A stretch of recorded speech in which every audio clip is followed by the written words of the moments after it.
அஸ்ஸலாமு அலைக்கும். இந்த நிறைய பேர் கேட்குற விஷயம் வந்து ப்ரெக்னன்சிக்கு வந்து அபெக்ஸோரால் என்ன ப்ராடக்ட்ஸ் இருக்குது, ஏன் அதை யூஸ் பண்ணுறாண்டு. இப்போ ப்ரெக்னன்சிக்கு வந்து நிறைய ப்ராப்ளம் இருக்கும். அப்போ டாக்டர்கிட்ட வந்து அவங்களோட ப்ராப்ளத்தை கேட்டுக்கணும். அதே மாதிரி நீங்களும் ப்ரெக்னன்சிக்கு ஒரு ப்ராடக்ட் சஜஸ்ட் பண்ணுறதா இருந்தால் அவங்களோட ப்ராப்ளம் என்னதை கேட்டுக்கோங்க. சில பேருக்கு உண்மையிலே வந்து ஆப்ரேஷன்கள் பண்ணணும் அப்படியான சில பிரச்சனைகள் இருக்கும். அந்த மாதிரியான ஆட்கள் அந்த இதை தான் பார்க்கணும். சில பேருக்கு பிரச்சனைன்ட்டு எதுவுமே இருக்காது. சில விஷயங்களால் அவங்களுக்கு இன்னும் ப்ரெக்னென்ட் ஆகாமல் இருக்கும். அதுக்கு வந்து கர்ப்பப்பை வந்து பலவீனமாகிக்கிறது, சக்தி போதாமல் இருக்கிறது ஒரு காரணம். அடுத்தது கர்ப்பப்பையில் வந்து கொழுப்பு படர்ந்திக்கும், நிணநீர் கட்டிகள் இருக்கும். சில பேருக்கு வந்து கிருமிகள் இருக்கும். சில பேருக்கு வந்து பீரியட்கள் வந்தால் அது வந்து சரியாக ப்ளீட் ஆகாமல் அப்படி ஸ்டொப் ஆகி அதில் என்ன சரி கிருமிகள் கர்ப்பப்பை உள்ளுக்கு இருக்கும். இந்த மாதிரி இருக்கிறதால தான் வந்து நிறைய பேருக்கு வந்து ப்ரெக்னென்ட் ஆகுறல்ல ஆவினாலும் வந்து குயிக்காக போயிட்டுருது. சரியா? இந்த மாதிரி இருக்கிறவங்களுக்கு வந்து நாங்கள் சில பேருக்கு வந்து ஆண்களின் விந்தணுக்கள் பலவீனமாக இருக்கும். இந்த மாதிரியான ஆக்களுக்கு நாங்கள் இங்கினி மில்க்கும் வித்தானியா சப்ளிமெண்ட்டும் பம்பிங் சீட்டும் சஜஸ்ட் பண்ணுவோம். இங்கினி மில்க் கொடுக்குற என்னத்துக்கு என்ன செய்யணும், இங்கினி மில்க் குடித்தா வந்து நிணநீர் கட்டிகள் கிளியர் ஆகும்.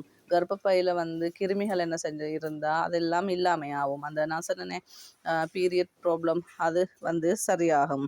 அதே மாதிரி வந்து இந்த இங்கினி மில்கை வந்து குடித்தா வயிற்றில் அதே மாதிரி கர்ப்பப்பையை சுற்றி இருக்கிற அந்த கொழுப்புகள் அந்த மாதிரி படர்ந்து இருந்தால் அந்த கொழுப்புகள் எல்லாம் வந்து அப்படியே ரிமூவ் ஆகிடும் இங்கினி மில்க்குக்கு. அப்போ பொதுவாகவே வந்து இங்கினி மில்க் வந்து கர்ப்பப்பையை பாதுகாப்பாக வச்சுக்கும். அதுக்காகத்தான் இங்கினி மில்க் குடிக்கிறார். வித்தானியா சப்ளிமெண்ட் குடிக்கிற என்று சொன்னால் வித்தானியா சப்ளிமெண்ட் வந்து பாய்ஸ் கேர்ள்ஸ் 2 பேரும் குடிக்கணும். வித்தானியா சப்ளிமெண்ட் வந்து ஆண்களின் விந்தணுக்களுக்கு சக்தியை கொடுக்கும். அதே நேரம் பெண்களுக்குள்ள வார ஆண்களின் விந்தணுக்களை வந்து நல்ல முறையில் பாதுகாக்கும்.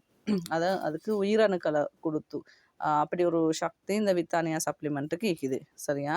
அடுத்தது பம்பிங் சீட் வந்து என்னத்துக்குன்னு சொன்னால் அதிகமான விந்தணுக்கள் உற்பத்தி ஆகிறதுக்கும், அதே நேரம் வந்து நாங்கள் மனசளவில் பாதிக்கப்படாமல் எங்களோட ரத்தோட்டம் சீராக வேலை செய்யணும், நல்ல ரத்தோட்டம் ஊறணும், அடுத்தது நல்ல உஜாறு வரணும், அடுத்தது வந்து மானசீக தத்துவம் என்ன சொல்லுது அந்த என்னன்னு சொன்னால் அந்த மனக்குழப்பங்கள் ஒன்றும் இல்லாமல் மூளையிலையும் எந்த குழப்பங்களும் இல்லாமல் நாங்கள் தெளிவாக நிற்கணும். எந்த ஒரு மனுஷனும் குழப்பத்திலையோ கவலையிலையோ இல்லாட்டி வேறு வேறு சிந்தனைகள்லையோ அப்படி சோர்வு தன்மையாகவோ இருந்தால் எதுவுமே சக்ஸஸ் ஆகாது தானே. அப்படி ஒன்றும் இல்லாமல் நல்ல முறையில் எங்களை ஒரு நிலைக்கு கொண்டு வர்றது வந்து பம்பிங் சீட். இப்போ கட்டாயம் வந்து நாங்கள்